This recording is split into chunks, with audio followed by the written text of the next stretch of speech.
Baik, Assalamualaikum warahmatullahi wabarakatuh. Perkenalkan, saya Anissa Filza Hafsa dengan NIM akhir 0060. Pada project kali ini, saya dan teman-teman saya mengambil penilaian sistem pada UP2TI FSM Undip. UP2TI merupakan salah satu unit di FSM Universitas Diponegoro yang bergerak di bidang pelayanan dan pengelolaan segala sesuatu yang berkaitan dengan teknologi informasi. UP2TI sendiri mengelola perangkat jaringan seperti router, switch, server, dan akses point di FSM Undip.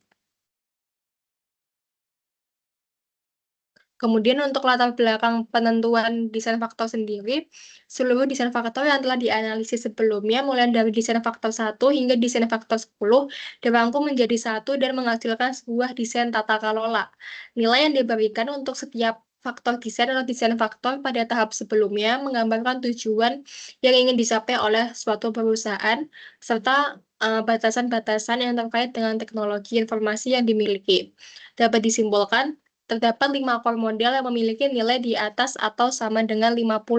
Yang pertama yaitu EDM03, yaitu terkait Ensure Risk Optimization dengan nilai 50. Alasannya yaitu pengujian sistem dan pengelolaan keamanan masih dilakukan secara manual dan bergantung pada pihak ketiga atau undip. Kemudian untuk APO 12 atau Managed Risk dengan nilai 100, alasannya karena UP2TI memiliki pendekatan yang sangat baik terhadap manajemen risiko dengan sistem monitoring yang aktif, yaitu 24 jam sehari dan evaluasi rutin tiap harinya. Kemudian untuk APO 13 terkait managed security dengan nilai 50, alasannya adalah karena keamanan sistem cukup dikelola dengan baik, tetapi masih ada ketergantungan pada undip untuk pengelolaan keamanan jaringan. Kemudian desain faktor yang keempat yaitu BAI 10 terkait manage project dengan nilai 50. Alasan proyek di UP2TI didorong dengan adanya saran terkait pengadaan dan pengembangan sistem, meskipun keputusan akhir masih berada pada WD2. Kemudian untuk yang terakhir, DSS04 terkait manage continuity dengan nilai 50.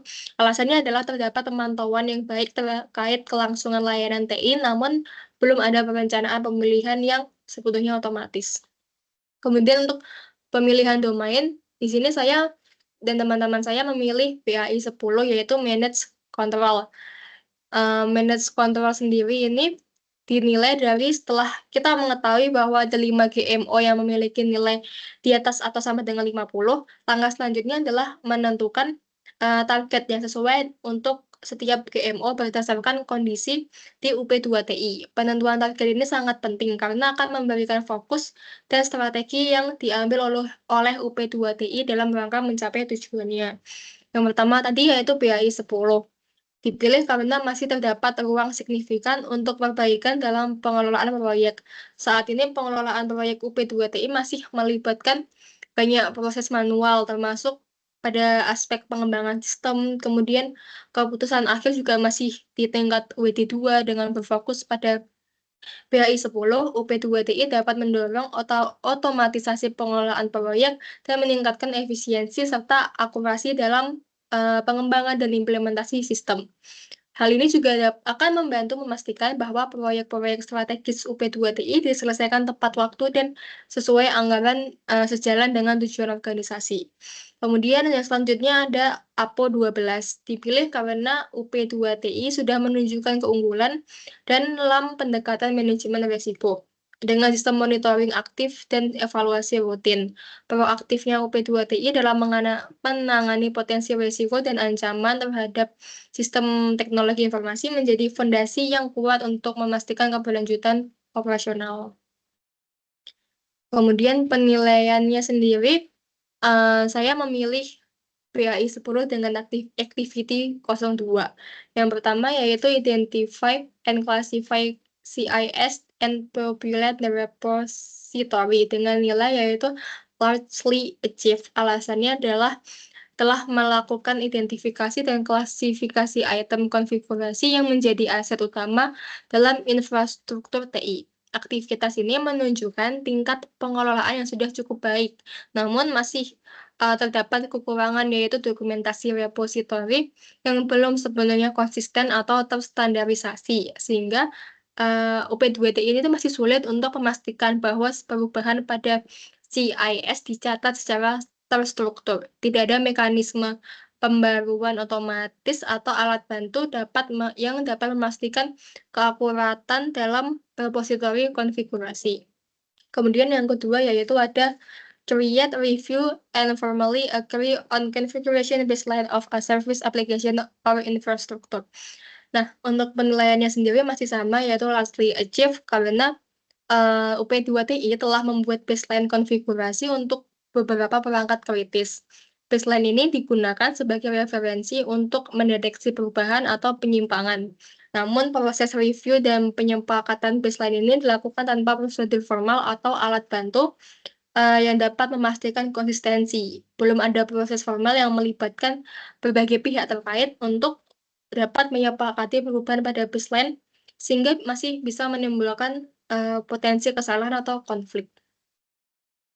Kemudian untuk penilaian selanjutnya yaitu APO 12, saya memilih activity 05 yang activity-nya itu ada maintain an inventory of control activities that are in place to manage risk and that risk to be taken in line with risk appetite and tolerance. Nah, untuk penilaiannya sendiri yaitu not achieved.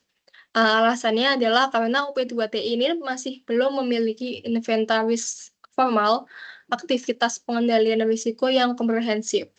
Aktivitas seperti monitoring perangkat memang dilakukan, namun tidak terdokumentasi secara sistematis sebagai bagian dari kontrol risiko.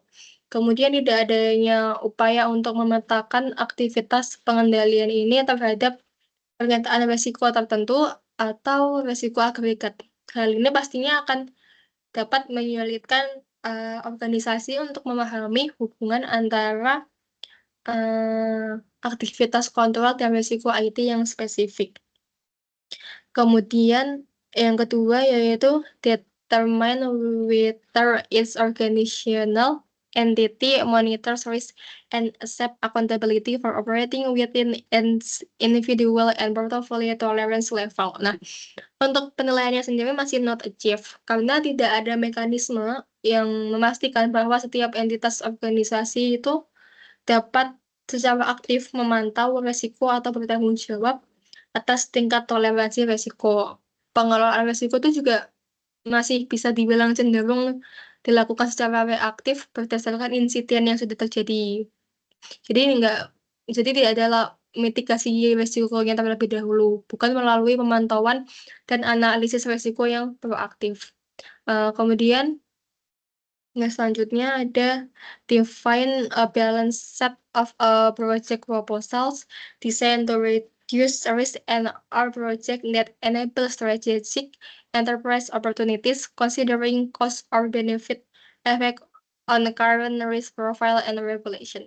Nah, untuk penilaiannya sendiri juga not achieved karena OP2TI belum mengembangkan proyek yang dirancang khusus untuk mengurangi risiko secara strategis atau bisa dibilang belum mendukung peluang strategis perusahaan. Keputusan proyek itu masih dilakukan secara operasional atau berdasarkan jangka pendek saja. Kemudian tidak ada pendekatan berbasis analisis terkait biaya manfaat atau regulasi yang menjadi landasan dalam merancang proyek terkait manajemen risiko. Fokus UP2TI saat ini tuh lebih pada penanganan risiko operasional harian dibanding dengan pengurangan risiko strategis atau optimalisasi profil risiko jangka panjang, karena mereka hanya melakukan perbaikan jika ada kendala pada saat itu saja. Kemudian untuk selanjutnya, rekomendasi. Untuk meningkatkan pengelolaan konfigurasi BAI 10 dan APO 12, UP2TI merekomendasikan untuk menstandarisasi dokumen konfigurasi, kemudian melengkapi prosedur formal untuk baseline dan menggunakan alat bantu manajemen konfigurasi guna meningkatkan akurasi dan efisiensi. Dalam pengelolaan risiko, juga perlu dibuat inventarisasi aktivitas kontrol pemetaan risiko secara sistematis dan integrasi pemantauan risiko proaktif dengan melibatkan seluruh entitas organisasi. Selain itu, menyusun proyek strategis untuk mitigasi risiko sebaiknya didasarkan pada analisis biaya manfaat dan regulasi yang relevan. Kemudian penggunaan teknologi analitik atau mesin learning dapat dieksplorasi untuk prediksi dan pengelolaan risiko yang lebih efektif. Rekomendasi ini diharapkan dapat membantu meningkatkan efisiensi dan efektivitas operasional UP2TI. Sekian yang dapat saya sampaikan, kurang lebihnya mohon maaf. Terima kasih.